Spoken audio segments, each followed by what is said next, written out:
Alhamdulillahi Rabbil Alamin. Wassalatu wassalamu ala ashrafil anbiya'i wal mursalin Sayyidina wa habibina wa maulana wa syafi'ina Muhammadin Rasulillah sallallahu alaihi wasallam wa ala alihi wa ashabihi ajma'in wa ba'd. Ilahi anta maqsudi wa ridhaka matlubi, a'tini mahabbataka wa ma'rifatak.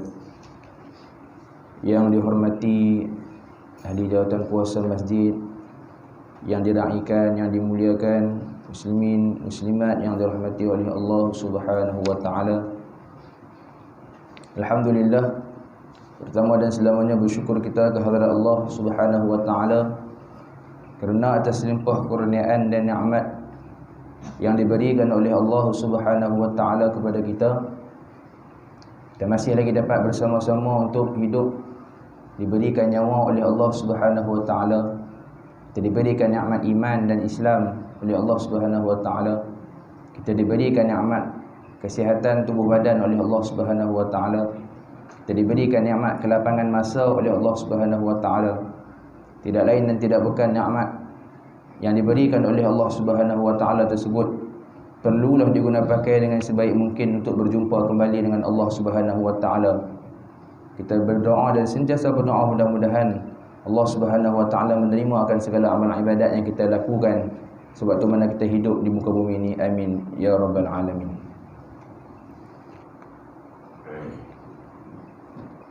Kita sambung kembali pengajian kitab Hidayatus Salikin karangan Syekh Abdul Samad Al-Falimbani rahimahullah. Dan hari itu kita telah habis pada membicarakan amalan-amalan yang dihimpun oleh Syekh Abdul Samad, yang diambil daripada kitab-kitab ulama yang muktabar, amalan-amalan, zikir-zikir yang kita boleh baca selepas daripada kita menunaikan solat subuh. Nak tunggu mana habis sembahyang subuh tu, dah habis dah selesai dengan tu imam ataupun dah sembahyang subuh di rumah, sembahyang jemaah dengan isteri, dengan anak-anak, habis dah tu, lepas pada amalan wirid biasa tu, apa amalan lagi nak buat? Maka Syekh Abdul Samad dah bagi kat kita 10, dan juga doa-doa yang doa-doa yang hebat, yang muktabar untuk kita amal selepas daripada sembahyang subuh. Maka yang di akhir tu, yang ke-15 tu, dibawa sekali lagi peringatan jangan berkata-kata sehingga terbit matahari. Maksud dia jangan bercakap satu perkara yang tidak ada manfaat kepada akhirat sehinggalah terbit kepada matahari.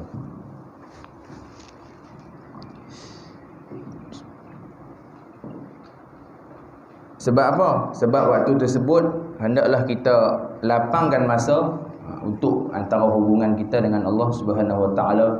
Kemudian kita tengok juga pada minggu sudah perbezaan antara zikir ibadat dan juga zikir darajat, zikir yang umum, zikir yang khusus. Jadi dah habis bila zikir yang kita ambil daripada guru mursyid yang kita ambil secara khusus ni, maka kita tak bolehlah nak amal waktu mana kita jadi imam. Sebab apa?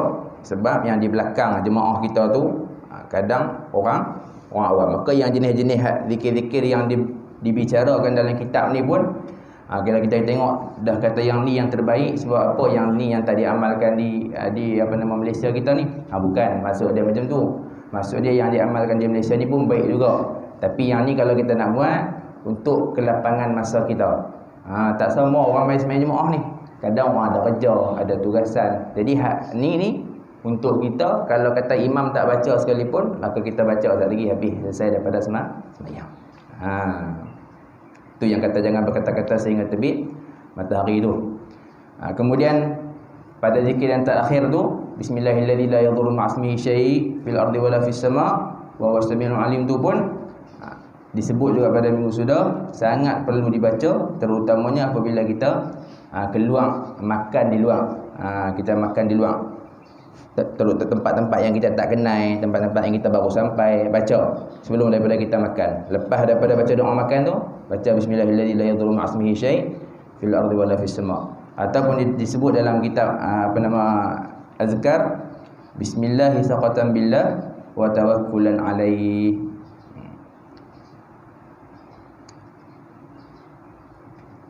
dan juga tambahan a'udzu bikalimatillahi min syarri ma khalaq. Ni memang ulama-ulama dulu pi mana pun baca. Sampai tempat mana pun baca. Masuk hutan baca, pi tidur tempat orang baca, kita nak pi tidur hotel baca, nak sambil bawa kereta baca. Sebab apa? Minta lindung dengan Allah Taala daripada benda yang tidak sepatutnya, tidak baik. Sebab apa? Sebab kita tak tahu apa benda yang tak baik tu. Kita tak tahu apa benda yang nak jadi kat kita, maka kita minta lindung. Baik. Dan hari ini kita akan masuk pada fasal yang ke-7 pada menyatakan adab yang dikerjakan selepas daripada terbit matahari. Qala Syekhul Musannif rahimahullahu taala wa nafa'ana wa iyyakum bi'ulumihi fid dharain amin. Fasal yang ke-7 pada menyatakan adab yang dikerjakan selepas daripada terbit matahari hingga gelincir matahari. Tadi dah jangan cakap hingga terbit matahari. Kemudian fasal yang ke-7 ni nak bincang apa benda yang kita nak buat. Apa adab-adab dia yang kita nak buat selepas daripada terbit matahari hingga gelincir matahari. Dah terbit dah. Sampai gelincir nak buat apa ni? Baik. Yang pertama kata pengarang kitab, sembahyang subuh dan sunat isyraq. Dah tadi subuh dah habis dah. Dan sunat isyraq. Apabila matahari terbit kira-kira segala. Segala apa ni? Segala pada pandangan mata. Segala pada pandangan mata. Kalau bayanglah. Kalau kata pandangan mata lah. Bergantung kepada ada masing-masing punya pandangan. Tapi pandangan mata lah. Naik matahari segala pandangan mata. Agak tak galah tu pandangan mata kita. Bukan nanti pergi ukur. Tak boleh ukur. Kalau kata segala nak ukur macam mana? Naik segala, istilah ulama dulu, engkau hendaklah sembahyang 2 rakaat, iaitu sembahyang sunat isyraq. Kerana sabda Nabi SAW, man shallal fajr fi jama'atin thumma qa'ada yadhkuru, ataupun thumma qa'ada bi dzikrillah ila tulu'i syams thumma shalla rak'atain kanat lahu ka ajri hajatin wa umratin tamatin atau sebahagian matan tamatan sifat kepada hajatin wa umratin. Sesiapa yang bersembahyang subuh berjemaah, kata Nabi, kemudian ia duduk mengucap zikir, habis sembahyang subuh, habis doa semua, dia duduk lagi, tak balik lagi. Dia buat apa? Zikir hingga terbit matahari. Kemudian ia bersembahyang 2 rakaat. 2 rakaat. 2 rakaat ni sembahyang apa? Sama ada sembahyang isyraq atau sembahyang duha. Tak kisahlah. Isyraq duha. Isyraq duha ni antara perbincangan ulama yang besarlah. Apa dia isyraq? Ada yang kata isyraq ni awal duha, iaitu permulaan kepada waktu duha. Tapi sembahyang 2 rakaat. Sama ada isyraq ataupun duha. Kalau sembahyang dua-dua lagi baiklah. Sembahyang dua-dua lagi bagus. Kalau nak sembahyang satu je, pilih duha. Nak sembahyang satu je hari sebab sibuk, pilih duha. Afdal pilih duha. Kalau ada masa isyraq, duha. Tapi dalam hadis ni sebut 2 rakaat. Isyraq ke duha ke, yang penting 2 rakaat.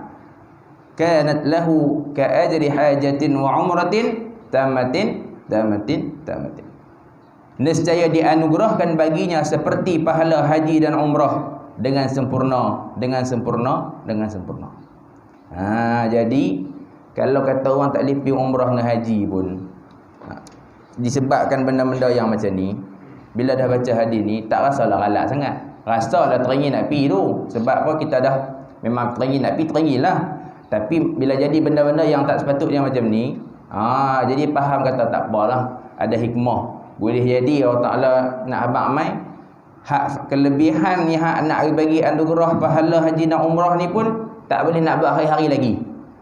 Maknanya mungkin nak bagi peluang dekat kita supaya istiqamah hak ni dulu. Hak ni dah memang besar dah.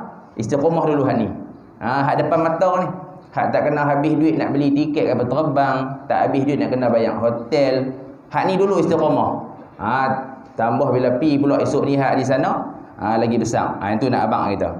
Maka orang yang boleh duduk lepas daripada sembahyang subuh, zikir, kemudian dia sembahyang 2 rakaat, zikir ke baca Quran ke ikutlah. maka dianugerahkan baginya seperti pahala haji dan umrah dengan sempurna. Dianugerahkan baginya seperti macam mana tu, yang tu bukan ajar kita lah. Wallahu taala a'lam bissawab. Maka sepatutnya bila ada hadis tadi, maka sepatutnya engkau tidak meninggalkan sembahyang subuh secara berjemaah. Sebab apa? Besar pahala sembahyang jemaah subuh. Mai mana? Mai hadis yang kita bincang pada awal hari itu. Sembahyang subuh berjemaah. Kata Imam Ghazali rahimahullah, jangan tinggal sembahyang berjemaah. Dan lebih-lebih lagi lah berdasarkan hadis sembahyang subuh dan juga sembahyang isyak. Sebab apa? Sembahyang subuh berjemaah diibaratkan seperti ibadat pada siang hari. Sepanjang hari itu ibadat. Sembahyang pula pada sembahyang isyak berjemaah seolah-olah ibadat pada malam hari. Maka sekurang-kurang jangan tinggallah sembahyang subuh dan sembahyang isyak. Sekurang-kurang. Tapi kalau ada istiqamah main sembahyang jemaah dah, main teruslah. Bukan kata dengar-dengar ni. Dia kata sekurang-kurang kita subuh dengan isyak sajalah. Ada. Anak abang kata kalau sibuk sangat sekalipun, pastikan dua solat tersebut dilakukan secara berjemaah. Sekurang-kurangnya berjemaah itu ialah dua orang, iaitu imam dan makmum. Tak ada sangat pun dua orang. Wa imam dekat pejabat sekalipun, jangan duk biasa pergi sembahyang seorang. Kapit dengan kawan. Ajak kawan. Ada kawan yang mau sembahyang jemaah kita mesti ada punya. Tinggal kita tak ajak kadang-kadang tu. Ajak pergi. Duduk di tempat mengaji pun lagu tu juga. Ajak. Duduk sebilik. Ajak. Biar ada bagi sembahyang jemaah. Biar dua orang pun tak apa. Yang penting ada jemaah. Walaupun dengan isterinya, kerana yang demikian sudah menghasilkan pahala berjemaah. Nak dapat pahala jemaah tu, yang tu je sebenarnya. Bahkan kalau kata subuh dan isyak tadi, kalau kita bincang sembahyang jemaah 27 kali ganda, maka subuh dan isyak tu ada hadis yang lebih daripada 27 kali ganda. Lebih apa? Hak buat ibadat sepanjang malam tu. Maka terlebih lagi lah kena jaga. Dan sepatutnya engkau tidak meninggalkan sembahyang sunat isyraq 2 rakaat itu. Dan inilah lafaz niatnya, usolli sunnatal isyraq rak'ataini lillahi ta'ala. Allahu akbar. Sahaja aku sembahyang sunat isyraq 2 rakaat kerana Allah Taala. Lepas tu angkat takbir Allah akbar, niat. Baik, isyraq ni bila? Yang duk waktu dalam takwim tu ke? Syuruk tu ke? Yang tu ke isyraq? Isyraq ni maksud dia waktu terbit matahari. Syuruk habis sembahyang subuh. Dalam takwim tu dulu dia tulis syuruk. Lah ni dia tulis bahasa Melayu dah, terbit matahari. Takwim kita tu dia tulis bahasa Melayu. Sebab apa tulis bahasa Melayu? Sebab bincang tak mau bagi keliru. Depa duk ingat syuruk tu dah masuk dah. Tak masuk lagi. Syuruk tu tak masuk lagi. Kena tunggu lagi sikit. 5 ke 10 minit. Ada yang perbahasan ulama falak kata 15 minit. Tapi bukan waktu tu, kena tunggu lagi. Yang dalam takwim tu tulis waktu syuruk sebelum ni tu, yang sini ada tak tahu? Ada tulis ada syuruk ada kan? Yang duk tek tu tak masuk lagi. Kena tunggu sat. Yang tu nak habang kata subuh dah habis. Takat tu subuh habis. Lepas pada tu nama dia waktu syuruk. Tunggu 5 minit 10 minit yang kita bincang tadi segala matahari, barulah dinamakan sebagai isyraq ataupun awwalud duha, permulaan bagi duha. Kalau nak sembahyang duha terus boleh tak? Boleh. Tapi kalau nak sembahyang isyraq lagi baiklah kita susun. Kita susunlah baru comel. Sembahyang subuh kita sembahyang. Duduk saat lagi pukul dah habis pengajian semua sebagainya. Kat pukul 8 apa semua isyraq pula. Isyraq pula. Saat lagi kita pergi keluar cari apa, ada urusan sikit makan ke apa ke. Pukul 10 lagi duha pula. Susun. Duduk di tempat kerja pun boleh susun. Duha pula. Saat lagi sembahyang duha. Lepas tu asar maghrib. Jadi ada lah kita punya rutin kita tu, walaupun tak banyak tapi rutin kita tu. Sebab kata ulama bahagikan hari siangmu kepada 4 bahagian. Maknanya pecah. Daripada pukul 7, 8, 9, 10. Dah tadi 7 dah isyraq subuh, kemudian isyraq 3 jam lepas tu 1 bahagian main duha. 11, 12, 1 main duha. 2, 3, 4 dah nak main asar dah. 5, 6, 7 masuk balik sembahyang maghrib. Jadi siang hari. Daripada 7 ke 7 pagi ke 7 malam. Macam tu. banyak bagi ada. Tapi kalau tak dan semayang duha. Semayang duha, pilih semayang duha kalau ada kerja. Pada rakaat pertama isyraq itu selepas membaca Fatihah, lepas baca surah Al-Fatihah, hendaklah engkau membaca qul ya ayyuhal kafirun hingga akhir surah, dan pada rakaat kedua selepas membaca Fatihah hendaklah engkau membaca qul huwallahu ahad hingga akhir surah. Hendaklah tersebut bukanlah masuk kata wajib. Hendaklah tersebut cadangan ulama kepada kita. Tapi kalau kita nak baca surah hak kita ingat, bacalah. Bacalah. Tapi ni cadangan. Sebab apa? Mungkin ada kelebihan dia. Mungkin ada kelebihan dia yang menyebabkan ulama sampaikan kepada kita, maknanya ada kelebihan. Tapi kalau kita nak baca surah lain pun boleh. Hendaklah tersebut ini bukanlah masuk kata wajib. Baca kuliah dengan doa qul huwallahu ahad. Kemudian nak buat apa? Kemudian doa lah. Doa selepas daripada sembahyang sunat isyraq. Waktu ni lah kalau kata apa nama dulu tok dulu antaranya di Pondok Pasir Tumbuh, sebelum daripada nak tunggu isyraq ni, nak tunggu sunat isyraq ni dah panjang tu, depa buat zikir 4. Yang pertama sekali astaghfirullahal azim ataupun astaghfirullah innallaha ghafurur rahim 100 kali. Kemudian selawat Allahumma salli ala sayyidina Muhammad wa ala alihi wa sahbihi wa barik wa sallim 100 kali. Kemudian tahlil zikir la ilaha illallah 100 kali. Kemudian Allah 100 kali. Dan nak tunggu isyraq. Lama orang tu. Tu kalau kata baru mula-mula buat tu kira puas paksa orang lah. Puas duk pekuk lah. Acik nak tengok jam saja lah kira. Masa mula-mula nak buat gitu dah. Lain pada ni boleh tak? Boleh. Baca Quran boleh. Kalau orang yang hafal Quran, ulang-ulang Quran.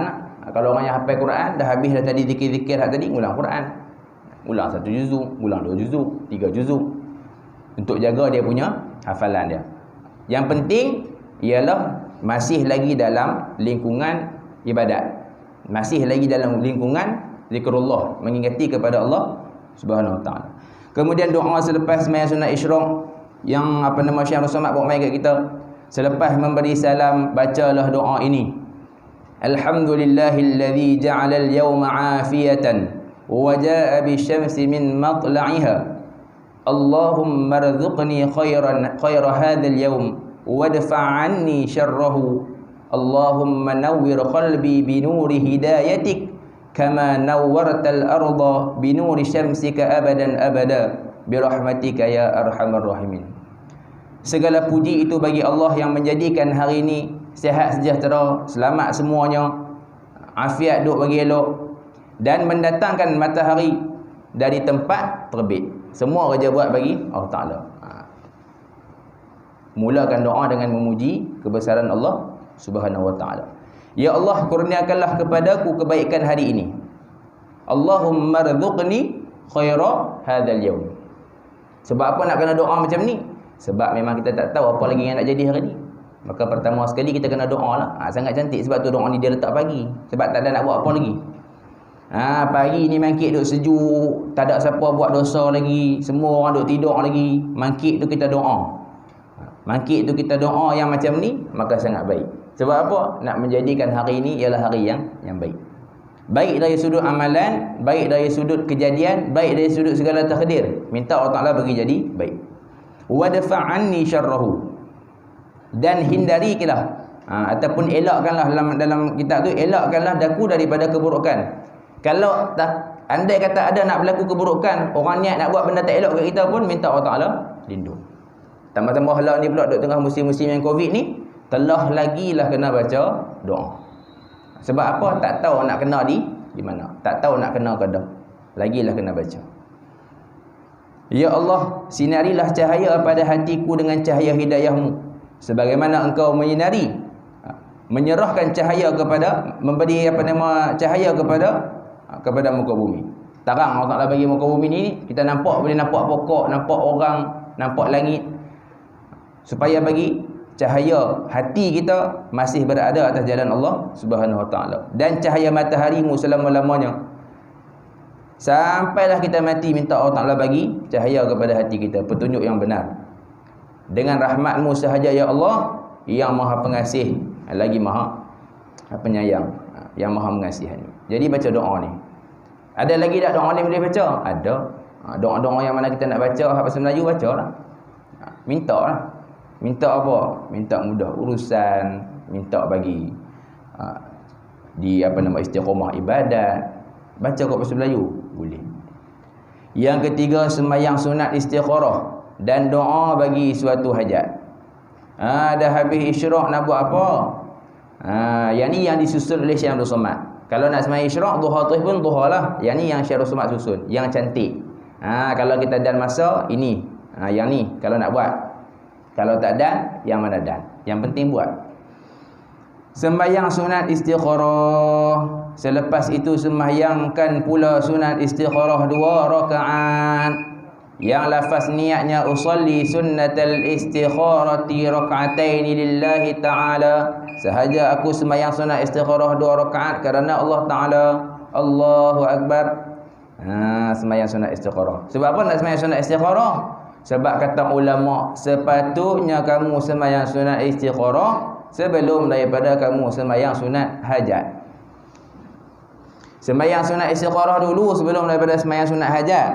Tapi kita sembahyang sunat hajat dulu. Sebab apa? Sebab kita lebih memberatkan bahawasanya kita punya pilihan itu lebih baik daripada Allah. Kita rasa macam tu lah. Orang sembahyang hajat ni minta apa? Minta periksa baik. Tak apalah, minta periksa memang benda baik. Minta periksa cemerlang tak apa. Sebab apa sembahyang sunat hajat? Minta nak dapat rumah besar. Maka yang ni yang kata ulama kena istikharah. Sebab apa kena istikharah? Sebab nak minta Allah Ta'ala bagi petunjuk betul tak yang tadi nak dapat rumah besar tu adakah dapat rumah besar tu ialah satu pilihan yang baik buat kita. Nak sembahyang hajat nak minta bagi dapat kerja. Sembahyang istikharah dulu kata ulama. Hak kerja nak minta tu, adakah itu yang terbaik buat kita? Tu adab. Tu yang kata adab tu ni. Bukan tak boleh sembahyang hajat, boleh sembahyang hajat. Tapi adabnya ialah sembahyang istikharah terlebih dahulu. Supaya Allah Ta'ala tunjuk kat kita yang mana yang terbaik. Cuma lazim istikharah ni selalu orang buat waktu nak menikah, waktu nak masuk tempat mengaji, buat jenis-jenis yang macam tu lah. Sebenarnya istikharah ni memang buat hari-hari lah. Minta Allah Ta'ala pilih kat kita satu pilihan yang baik. Kita tak mampu nak pilih. Kita pilih berdasarkan zahir mata kita saja. Kita turun daripada masjid ni, nak pergi kiri ke nak pergi kanan ni berdasarkan zahir mata. Tapi hak nak jadi di depan kita tak tahu. Kau ni kita nak pergi belah kanan sebab kita kata rumah kita dekat belah sana. Tapi takdir kalau kita kata depan tu ada lubang, ada lopak, agak-agak kita kena belah kanan. Kita kena belah kiri. Walaupun kita tahu belah kiri tujuh. Tu yang maksud dia seorang nak bagi nampak. Supaya Allah Ta'ala pilih satu benda yang terbaik, kemudian baru kita buat sembahyang hajat. Macam tu. Maka kaifiatnya, caranya akan disebut nanti, akan disebut pada kemudian. Ada juga dalam kitab ni tapi kemudian sikit. Dan jika kamu ada sesuatu hajat yang terpaksa dikerjakannya, jika ada kerja, maksud ada kerja ni bukanlah hajat nak sembahyang hajat tadi tu. Jika ada kerja yang menyebabkan kamu tak sempat untuk nak melakukan istikharah ni, lepas pada sembahyang subuh dan sembahyang isyraq, tapi ada kerja. Sebab apa? Dah janji dengan orang ke dan sebagainya. Maka kata ulama, bacalah doa ni. Tak dan nak sembahyang sunat istikharah, baca doa ni. Jadi mudah dia doa ni biar bagi tampai duduk atas kereta lah. Tak pun buah dalam poket. Buah dalam poket. Mau tak dan sembahyang istikharah, ambil baca doa ni.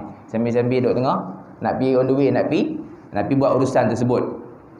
Bismillahirrahmanirrahim. Allahumma kun wijhati fi kulli jihatin wa maqsadi fi kulli qasdin wa ghayati fi kulli sa'yin wa malja'i fi kulli shiddatin wa hammin wa wakili fi kulli amrin wa tawallani tawalliya mahabbatin ataupun wa tawallani tawalli mahabbatin wa inayatin fi kulli hal. Doa kata ulama, doa dalam lingkungan pilihan dan mohon pertolongan. Doa ni Dengan nama Allah yang Maha Pemurah lagi Maha Mengasihani. Ya Allah, jadikanlah dirimu itu sebahagian penghadapanku pada setiap arah. Kalau yang terjemah dalam kitab ni. Kalau nak mudah bahasa faham, minta Allah Ta'ala ni menjadi panduan utama buat kita. Walaupun panduan utama kita tu ialah kerja buat, tapi lebih utama pada tu ialah Allah Ta'ala. Nak keluar nak pergi mana ni? Nak pergi market. Ya, tu tujuan utama kita. Tapi minta Allah Ta'ala terlebih utama daripada tu. Minta ada di depan. Yang menjadi panduan buat kita. Bukan nak abang kata depan tu tempat bertempat, bukan. Nak bagi kata matlamat utama kita. Walaupun kita punya tujuan asal nak pergi ke market. Pada setiap arah, tak kisah nak pergi mana pun. Sasaranku pada setiap tujuan. Dan setiap apa yang kita hajat, yang kita niat, yang kita sasar, yang kita nak tuju, biar bagi Allah Ta'ala yang menjadi panduan utama buat kita. Matlamatku pada setiap usaha. Setiap kerja buat kita, usaha kita, matlamat dia tu pun biar bagi Allah Ta'ala yang jadi utama. Sebab tu bila pergi tempat nak masuk kerja, kalau kata boleh tinggal sembahyang lohak sebab nak buat kerja, maka tu bukan matlamat utama. Sebab apa tinggal sembahyang? Sebab sibuk. Maka bukan lagi matlamat utama dia pada ketika tu ialah Allah Ta'ala. Sebab apa? Sebab kerja dengan sembahyang ni. Nak kerja dengan sembahyang. Banyak bagi matlamat dan usaha kita tu pun Allah Ta'ala yang ada di depan. Tempat berlindungku pada setiap kesusahan. Apa segala susah kita, orang buat nanya kat kita, ada masalah kita, ujian kita, musibah kita, biar bagi Allah Ta'ala lah sahaja tempat berlindung. Bukan kita harap pada lain daripada Allah Ta'ala. Dan duka cita dan wakilku pada setiap urusan. Duka cita dan wakil ni nak bagi faham apa? Kalau kita sedih dulu, dulu kalau kita sedih, cerita dekat mak dengan ayah ataupun cerita dekat orang rumah, isteri. Cerita sebut sebab apa? Cerita nak membuktikan kata depa ni seolah-olah macam tempat yang kita nak cerita kita punya sedih. Maka doa ni nak habaqkan kita cerita dekat Allah Ta'ala. Kalau kita ada sedih apa, ni ada masalah apa, ada duka cita apa, mangkitlah doa. Teriak pun teriaklah. Direct. Kita berduka cita dan menjadikan bahawasanya Allah Ta'ala ni merupakan wakil besar bagi kita untuk menyelesaikan masalah-masalah kita. Yakin. Sebab tu ulama ni kalau tengok kehidupan nampak macam tenang. Tapi kalau pergi jumpa dia kata mana ada manusia tak ada masalah, dia kata. Mana ada manusia tak ada masalah. Jadi yang ni depa punya rahsia depa. Kadang kita tengok orang mai di rumah tunggu lama lagi baru dia keluar. Dia keluar mai kalau rumah kita dah jelas-jelas dah pakat terasa hati. Dah lama sangat tunggu sampai 3 jam. Tapi yang nak kata tu yang kata doa tu. Nak memberi rasa dan nak memberi kesan, nak bagi dalam hati manusia ni Allah Ta'ala. Nak titik perasaan tu. Allah Ta'ala. Bila depa jaga hubungan depa dengan Allah Ta'ala, maka hubungan dengan manusia ni jadi terpelihara secara automatik. Kita jadi ayah, jadi isteri, jadi anak, jadi suami, jadi apa sekalipun, kunci hak pertama sekali hubungan dengan Allah Ta'ala. Hak tu yang pertama. Hak cara bercakap, cara perwatakan. Yang lain tu nama dia ialah sampingan. Kalau kita bercakap ceramah, kita pandai menulis sekalipun, tapi kalau kata hubungan kita dengan Allah Ta'ala tu kurang, berbeza dengan orang yang hubungan dengan Allah Ta'ala lebih dekat. Sebab itulah tak heranlah kalau tu guru yang hebat-hebat bila ramai orang mai nak mulia, nak ni, memang macam tu. Sebab apa? Berdasarkan hubungan depa dengan Allah Ta'ala berbeza. Beza jauh lah. Memang berbeza jauh daripada kita. Macam mana orang-orang yang arif billah, ulama, depa tak pernah mengajar di masjid pun. Kalau guru-guru mursyid ni tak pernah mengajar di masjid. Tapi mailah ulama-ulama mai cari kenal. Sebab apa? Itu adalah hubungan depa dengan Allah Subhanahu Wa Taala. Bahkan kita sekalipun. Kita sekarang ni kita banyak fikir macam mana nak jaga hati manusia berdasarkan perbuatan. Tapi kita terlupa satu benda, nak jaga hati manusia berdasarkan hubungan dengan Allah Ta'ala. Kita sangkakan dengan usaha kita duk buat baik, rapat, menyebabkan hubungan kita terjaga dengan manusia. Kata ulama dah, ini ialah doa dan juga amalan hubungan kita dengan Allah Ta'ala yang menyebabkan Allah Ta'ala jaga hubungan kita dengan manusia. Yang lain tu ikhtiar sahaja nama dia.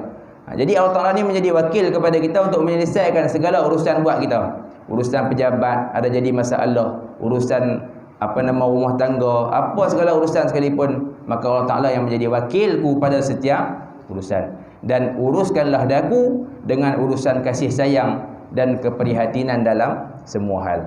Doa yang sangat baik, menggantikan solat sunat istikharah yang kita tak dan buat kalau kita sibuk. Baik. Kemudian kata ulama, kata pengarang kitab, setelah itu engkau kerjakan hajatmu itu. Dah habis baca doa tu pi lah. Nak pergi mana pun. Nak pergi rumah kawan, nak pergi ziarah, nak pergi buat kerja,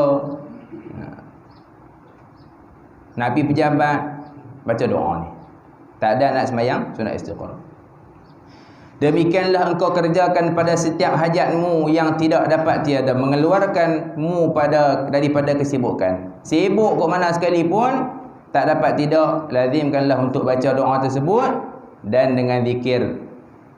Pada pertengahan pekerjaanmu itu, hendaklah engkau meniatkan berpaling kepada hak Allah Ta'ala daripada pekerjaan. Apa segala kerja buat. Jadi daripada dulu guru kami pesan, apa segala kerja buat. Wa imma dia kata duk putus setiap kertas sekalipun. Duk putus setiap kertas. Putus setiap kertas ni dengar macam biasalah, duk putus setiap kertas, buah kertas tekan mesti. Nak kata senanglah putus setiap kertas ni. Waktu tu pun dia kata biar bagi paling hati kita ni dekat Allah Taala. Tu. Sampai putus setiap kertas, kita duk fikir putus setiap kertas je pun, tapi ulama dia fikir sampai tu. Duk tengah makan pun. Duk tengah makan ni pun biar bagi ada hati kita berpaling kepada hak Allah Ta'ala. Jika kamu tiada apa-apa hajat selepas sembahyang 2 rakaat sunat istikharah itu, hendaklah kamu mengaji Al-Quran atau berzikir atau mengaji ilmu yang memberi manfaat kepada dunia dan akhirat, seperti yang akan disebutkan nanti. Nanti dia akan sebut apa benda yang ilmu yang memberi manfaat kepada dunia dan akhirat. Kalau tak ada apa-apa urusan dunia, kata pengarang kitab, duduk saat lepas pada sembahyang istikharah tu, mengaji Al-Quran, zikir ataupun kuliah-kuliah ilmu. Kemudian yang keempat, sembahyang sunat duha, zikir dan doa. Maka apabila sampai sekira-kira 1/4 hari. 1/4 hari. Apa dia 1/4 hari ni? Hari siang. Bukan 24 jam, 12 jam. 1/4 hari, 7 tu pukul 10 pagi lah. Seperti yang saya abang tadi, engkau hendaklah perbuatkan sembahyang sunat duha 2 rakaat. Cadangan. Tapi kalau kita nak buat awal pun buatlah. Ni cadangan daripada pengarang kitab. Iaitu sekurang-kurangnya sembahyang duha tersebut 2 rakaat atau 4 rakaat atau 6 rakaat atau 8 rakaat, kerana sekalian bilangan rakaat itu ada disebutkan di dalam hadis baginda Nabi sallallahu alaihi wasallam. Sembahyang duha dalam kitab azkar sekurang-kurang 2 rakaat, sebanyak-banyak 8 rakaat. 8 rakaat. Kalau sembahyang hajat sekurang-kurang 2, sebaik-baik sebaik-baik 12 sembahyang hajat. Sembahyang hajat. Kalau nak buat sembahyang hajat yang hajat sungguh-sungguh, memang berhajat sungguh, buat sembahyang 12 rakaat. 12 rakaat buat sembahyang hajat. 12 rakaat 6 kali salam. Cari satu masa buat sembahyang hajat 12 rakaat. Sebelum daripada sembahyang hajat tersebut, istighfar 100 kali, selawat 100 kali. Buat sembahyang sunat hajat 12 rakaat, insya-Allah. Tapi hajat yang baiklah. Hajat yang eloklah. Kalau sembahyang duha 2 rakaat sekurang-kurang, 8 rakaat orang kata paling banyak 8 rakaat. Sebanyak-banyak 8 rakaat. Dan jika engkau hendak meringkaskan kepada 2 rakaat sahaja, maka inilah lafaz niatnya, usolli sunnatul duha raka'ataini lillahi ta'ala. Sahaja aku sembahyang sunat duha 2 rakaat kerana Allah Ta'ala. 2 rakaat. Buatlah 2 rakaat, 2 rakaat, 2 rakaat. Ataupun ada sebahagian ulama 4 rakaat, 4 rakaat 4 rakaat satu salam, 4 boleh buat, satu salam satu salam. Buat 2 lah, 2 boleh juga. Dan pada rakaat pertama selepas membaca Al-Fatihah, bacalah wasyamsi wadhuhaha. Wasyamsi wadhuhaha wal qamari idza talaha tu baca sampai habis. Wan nahari idza jallaha. Dan pada rakaat yang kedua selepas membaca Al-Fatihah, bacalah wal laili idza yaghsha. Perengganlah wasyamsi wadhuhaha tu atas, wal lail tu bawah. Cadangan daripada Syekh Abdul Somad. Ada lagi tak? Ada. Surah lain nak baca pun boleh. Rakaat yang kedua ni sebahagian dalam kitab yang lain boleh baca surah Ad-Duha. Wadduha wal laili idza saja. Tak ada nak baca surah ni panjang sangat. Baca kuliah dengan qul hu. Orang Kedah bagi kuliah qul hu. Pendek dah tu kuliah qul hu tu. Nak pergi mana ni qul hu. Qul hu tu qul Allahu ahad lah. Habis pendek dah tu 2 rakaat. Biar bagi ada rutin harian kita. Jadi barulah bila orang kata apa? Bulatan harian kita tu diselang-selang, walaupun kita ni tak mampu untuk buat sama macam ulama-ulama yang dulu. Tapi setiap orang kata apa? Hari-hari kita apa? Detik-detik tu kita pecahkan kepada beribadat kepada Allah Taala, barulah kehidupan kita dipelihara. Kalau kita nak buat benda hak tak baik pun tak terlalu berbahaya, lebih lagi lah kita dijaga, dipelihara daripada buat benda-benda yang tidak baik. Apabila engkau selesai daripada mengerjakan sembahyang sunat 2 rakaat itu, maka perbanyakkanlah mengucapkan istighfar dan selawat ke atas baginda Nabi sallallahu alaihi wasallam. Lepas pada sembahyang duha jangan doa terus. Habis sembahyang duha jangan terus Allahumma inna dhuha. Selawat dulu, istighfar dulu. Istighfar, kemudian selawat, kemudian selepas itu bacalah yang berikut ini 10 kali. Subhanallah, tasbihlah subhanallah walhamdulillah wala ilaha illallah wallahu akbar wala haula wala quwata illa billahil aliyil azim adada khalqillah wa bidawami mulkillah. Kalau nak baca sampai wala haula wala quwata illa billahil aliyil azim tu boleh. Lagi baik baca penuh. Baca banyak mana? Mula 10 kali dulu. Istighfar 10 kali, astaghfirullahalazim 10 kali. Selawat 10 kali, tasbih 10 kali. Kemudian baru baca doa. Macam tu. Setelah itu bacalah sebarang doa yang kau kehendaki daripada doa-doa selepas daripada sembahyang yang telah disebut sebelum ni. Kata pengarang kitab, lepas sembahyang ni bacalah doa yang macam dihabaq sebelum ni. Doa Siti Aisyah, doa Sayyidatina Fatimah, doa Nabi Ibrahim. Bacalah. Nak baca doa duha, baca pun boleh juga. Dah ulama ada buat karang doa khusus untuk sembahyang duha, baca. Allahumma inna dhuha adhuhauka wal baha abahauka, baca. Habis sebelum daripada baca tu, istighfar, selawat dan tasbih. Takdan juga. Takdan sungguh ni nak pergi kerja 3 kali. 3 kali. Sebab apa 3 kali? Ambil lah kata 3 kali ni qaul. Kalau dalam bahasa Arab ni dikira 3 kali ni kira banyak kalau 1 mufrad, kalau 2 musanna, 3 jamak banyak. 3 kali ni dia kata kira banyak dah. Dan 3 kali ni kata ni. 3 kali kira banyak dah. Dah paling sibuk sangat lah tu. Kalau kata ada 8 masa, buat 10 lah. 10. Peringatan. Tiada sembahyang yang mengiringi fardu antara terbit matahari hingga gelincir matahari, melainkan sembahyang isyraq dan sembahyang duha. Lepas daripada sembahyang subuh, kita tahu dah memang tidak ada sebarang sembahyang sunat, melainkan masuknya waktu dibenarkan sembahyang sunat isyraq dan juga waktu duha ni sahaja. Maknanya antara subuh tadi, lepas subuh memang tak ada sebarang sembahyang sunat lah. Ini ialah amalan yang dibincangkan. Inilah yang dibawa oleh baginda Nabi SAW selepas daripada sembahyang subuh. Cuma kena tunggu sikit tempoh masa dia. Tempoh masa dia. Kalau sebahagian kitab yang lain, waktu isyraq ni diibaratkan seperti panasnya kaki anak unta di padang pasir. Ada sebahagian kitab sebut panasnya kaki anak unta di padang pasir. Padang pasir dah memang panas. Jadi bila naik matahari tu, kaki anak unta tu dah terasa panas. Nak kata ulama dulu kaji sampai tahu tu lah. Kita mai kemudian dia kata tengoklah segala. Agak naik segala tu dia lah. Segala tu dia lah. Tapi payah apa? Ni habis-habis ngaji ni kira dia dah ni.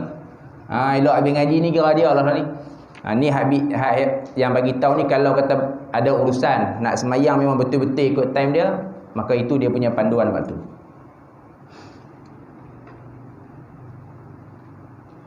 Boleh pergi dia. Boleh pergi ke? Kena tanya dulu. Kok sekali dia nak semayang isyraq.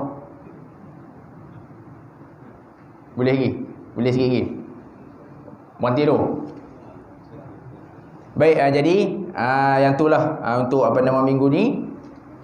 Lepas daripada terbit matahari, iaitu sejak daripada waktu dibenarkan untuk semayang isyraq, sampailah tadi kita tengok sembahyang duha. Jadi menguatkanlah hujah kita bahawasanya waktu kita kena PKP hari tu ni, tok guru, alim-alim ulama, depa ni antara golongan yang paling tak banyak sekali bunyi waktu mana duduk di rumah. Sebab apa? Inilah kerja buat depa. Hak duk bunyi ni, hak tak ada nak buat kerja. Bila nak boleh keluar rumah ni? Kami lama nak keluar rumah ni. Tok guru tak bunyi, pilah masa bila pun. Sebab apa? Yang ni depa punya rutin. Jadi yang ni lah hikmah. Bila daripada sebut apa dia ni, daripada sebut hikmah PKP. Hak duk nampak dia berkata dia boleh makan. Apa dia? Yang ni sebenarnya nak bagi peluang dekat kita yang sebelum ni sibuk kerja, tak ada masa dengan keluarga, tak ada masa nak hubungan dengan Allah Ta'ala. Ini nak memperbaiki hubungan kita dengan Allah Ta'ala. Yang sebelum ni mungkin kita ada teralik. Jadi ni jalan yang orang kata apa, peluang Allah Ta'ala bagi kita. Siapa sangka? Mana pernah ada berlaku. Sebelum ni saya tak tahu lah, dalam hati tak ada berlaku sejarah kerja. Orang kata tak bagi pergi kerja. Tak bagi pergi kerja. Tak bagi pergi masjid. Tak bagi pergi masjid. Nak duduk di rumah, main jemaah di rumah, buat amalan di rumah. Maka tak ada apa-apa. Kalau kita nak buat semua tadi amalan ni pun tak ada siapa nak boleh kata apa kat kita. Kalau main sembahyang di rumah, contoh main sembahyang di masjid, kata jadi imam. Kata saya buat hak ni daripada hak mula sampai last ni. Pasal mau kali belakang tinggal seorang lah. Kali-kali belakang tinggal seorang lah. Jadi bila duduk di rumah, semua orang boleh buat. Menjaga orang kata suasana. Dekat di rumah yang anak kita, isteri kita dah faham dah. Jadi spend masa untuk buat benda-benda macam ni. Jadi dah habis PKP ni, seolah-olah macam kita dah keluar daripada satu madrasah tarbiyah. Yang tarbiyah kita supaya amalan-amalan ni kita isi rumah. Bila kita keluar main hari tu waktu PKP, kita dan sembahyang duha, maka keluar pada PKP ni pun bagi dan sembahyang duha. Dulu waktu PKP boleh baca Quran. Saya dengar ada yang boleh baca Quran sampai sehari sekali khatam, sebulan 3 kali. Maka lepas pada PKP pun kita dah tahu dah, sebenarnya ada je masa nak baca Quran ni sebenarnya, cuma tak mau baca. Jadi benda-benda tu sebenarnya hikmah. Setiap kejadian apa yang Allah Ta'ala tetapkan itu ada hikmah. Cuma hikmah tersebut manusia tersebut tahu ataupun tidak sahaja. Tahu ataupun tak. Maka macam mana yang nak buat bila dah tahu ke tak tahu ni? Jawapan dia ialah doa. Dan doa supaya Allah Ta'ala memberi kebaikan kepada kita daripada kita hidup sampai kita mati, daripada kita bangkit jelek jaga tadi subuh sampailah kita tidur pula. Mudah-mudahan kita sentiasa berada dalam perlindungan dan jagaan daripada Allah Subhanahu wa Ta'ala. Mudah-mudahan yang baik daripada Allah Subhanahu wa Ta'ala kita minta doa, dan yang kurang kelemahan kita, keburukan kita, minta Allah Ta'ala ampun segala dosa kita. Dan semua kerja yang kita buat ni tidak lain dan tidak bukan membuktikan bahawasanya kita ni hamba kepada Allah Subhanahu wa Ta'ala. Sekian itu saja untuk minggu kali ini. Saya sudahi dan aqulu qawli hadza wa astaghfirullahal azim li wa lakum. Wassalamualaikum warahmatullahi taala wabarakatuh. Bismillahirrahmanirrahim. Alhamdulillahirabbil alamin. Wassalatu wassalamu ala asyrafil anbiya'i wal mursalin wa ala alihi wa ashabihi ajma'in. Allahumma rzuqna fahman nabiyyin wa hifdhan mursalin. Allahumma rzuqna fahman nabiyyin wa hifdhan mursalin. Allahumma rzuqna fahman nabiyyin wa hifdhan mursalin. Allahumma ja'al jam'ana hadha jam'an marhuma wa tafarruqana min ba'dihi tafarruqan ma'suma. Rabbana atina fid dunya hasanah wa fil akhirati hasanah wa qina adzabannar. Walhamdulillahi rabbil alamin.